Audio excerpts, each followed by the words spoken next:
Warning! The following video contains footage of a village so beautiful you may find yourself involuntarily booking tickets to France to visit what the French call their most favourite place. Hi, I'm Daz and she's B, and we're on a 12-week road trip round France with our boys and our greyhound Sammy.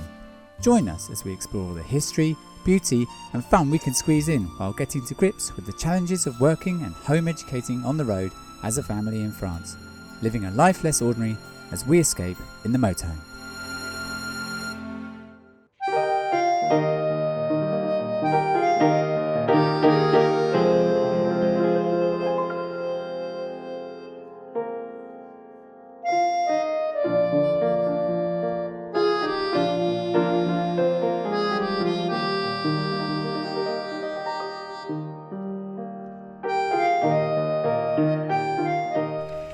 Good morning. Well, this is a rare sight, isn't it? An umbrella. We had some very exciting lightning storms. Oh, my umbrella's coming down. We had some amazing lightning storms last night as we shared a meal with a family, a French dad, a German mother and then a multilingual son in this house on the Swiss border. And it was a work colleague of Dad's, who he hasn't met for however many years, 15 years, 17 years. And it was wonderful. They're all vegans, so they made us the most amazing food. This kind of cashew nut mozzarella, which was fantastic. These beautifully griddled vegetables, sausages, sort of fake meats, loads and loads of really delicious things, corn on the cob. It was a wonderful, wonderful evening. And as we sat down to eat, after using their little swimming pool that backed onto a field, the heavens opened and there was a lightning storm. It was the most fantastic thing, and we could hear them saying blitz, and of course that's the German word for lightning, but it has a very different context in our country because we relate it to the blitz, the bombings in the World War II. So that was quite an interesting discussion with the kids. Anyway, on to this morning then. We travelled in the lightning storm heading in the direction of Colmar, and we parked up in this absolutely lovely, doesn't look lovely from behind me, park up, which is very clean with toilets, and the town is absolutely beautiful. Now, it's famous for something, and if you look behind me you can see a wine press, and there's another wine press over there, and as you walk through the town it smells of wine. I'm going to pronounce the name wrong, so I'm going to go and walk over to the sign so I'll try and get it right, but it is one of the plus beaux villages of France, which means the most beautiful villages in France.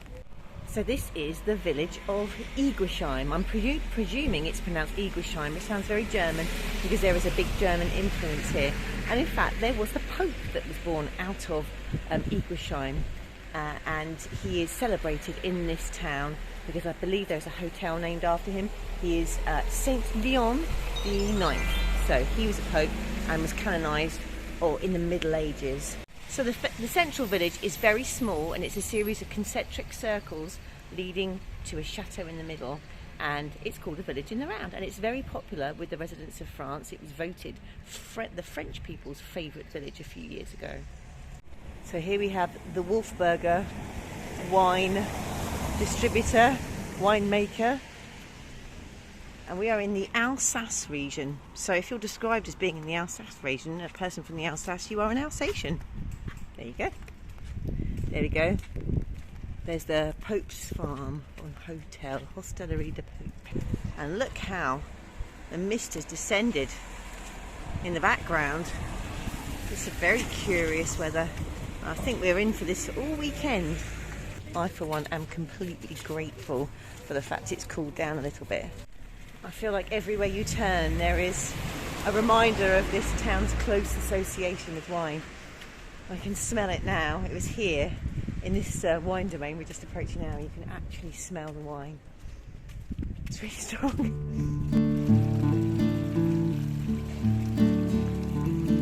Now there is one of those little petite tourist trains that take you around not just the village but also to the vineyards. But I don't know whether it's running today. The website is really confusing.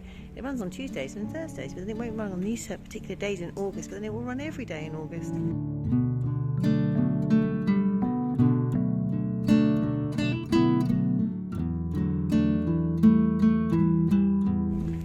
something apparently very typical of an Alsatian town is to have the stonemasons' details on the archway of the door, but some of them actually have the owners' names and their occupations.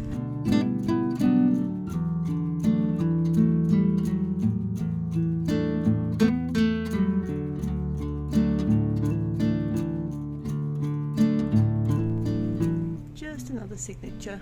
And now this must be a hint to the storks. I've read about this. There is apparently a stork park in this town, which I'm intrigued by. Hope we get to see some storks' nests today.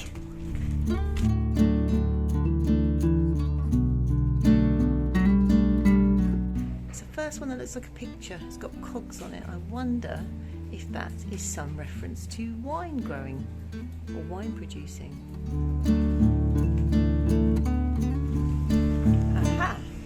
This one has a picture, flowers, that's all I can glean from that, and maybe a moon on its side. When you see villages like this, you presume it is purely tourism and nobody actually lives here, but of course there's a school, there's children. I've noticed that with a lot of the beautiful villages in France. You think, how can there possibly be people carving out their lives here? But they are. Now, according to a sign on my left here, this is the last remains of the gates of the town. The gates on one side that led them out to the wonderful land that's been apparently an important resource since Celtic times, and the other was the gates facing the trade route. That looks to be like a rope, some sort of horn underneath it. Oh, here's the chapel, but look who's in the bell tower. Huh? Stork with her nest.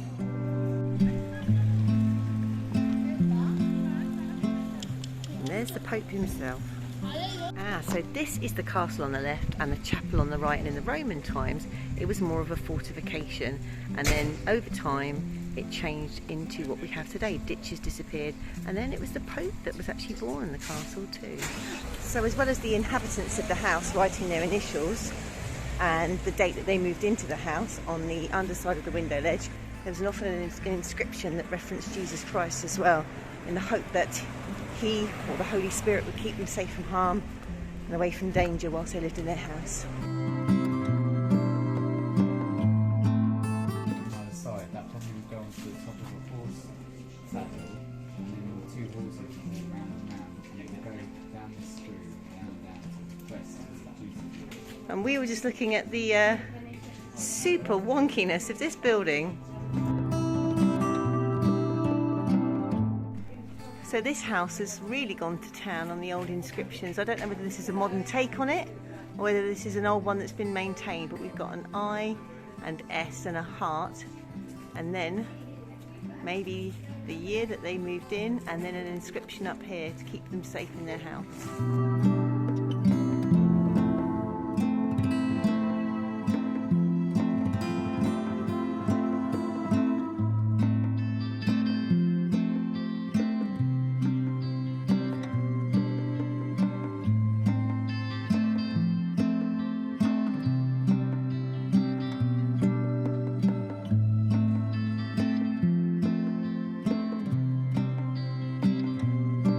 The person that lived here was a cooper, and we've got mallet and tongs, and I think a cooper is somebody who puts the metal rings around barrels.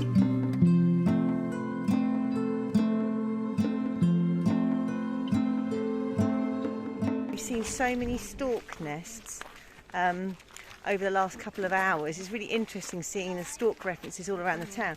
So we've come to the Park of Storks to see if we can see any nests here, because apparently they do nest here. So there we go, we've got nests inside the cage and nests on top of the roof. Another nest by the chimney there. So they are all around here. It's interesting to see this one inside. Well, after a beautiful day in a beautiful village, it was time to head just up the road to the far bigger, far more well-known town of Colmar.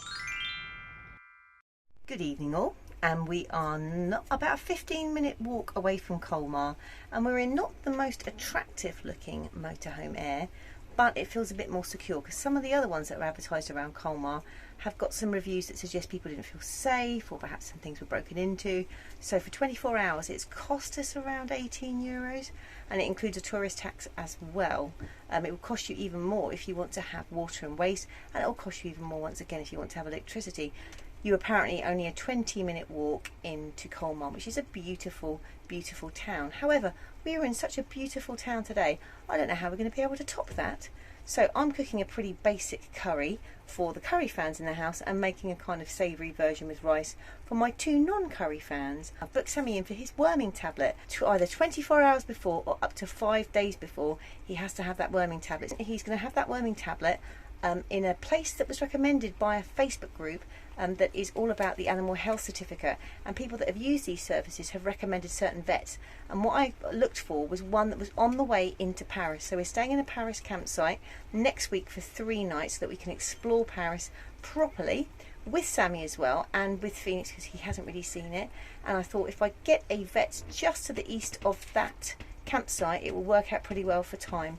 And the vets itself were really, really friendly. I phoned them up, and of course signal plus the language barrier was quite tricky, but then I decided to email them. I wrote my email out, and then I did a translate from Google Translate into French, and then I put that in first in my email, and then I put my English underneath, and it was responded to by the secretary of the vets within about 30 minutes. They offered me an appointment for the day that I needed, so this is about 3 days before we go, 3 or 4 days before we go back to the UK, and I was able to confirm that appointment, and now he's all sorted, and it was all done via email. So I'll put a link to, or I'll put the name of the vets just above here, but I know not all of you will be heading via Paris, but just in case you are, I'd highly recommend this particular vet in Bussy, which is very, very near Euro Disney as well, Disneyland Paris. I can hear thunder now. We've got another stormy night ahead.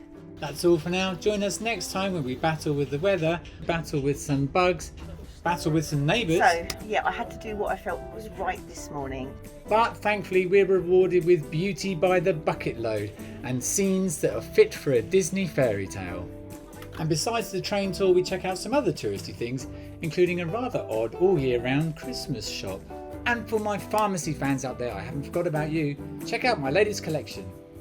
And so until our next escape, thanks for watching.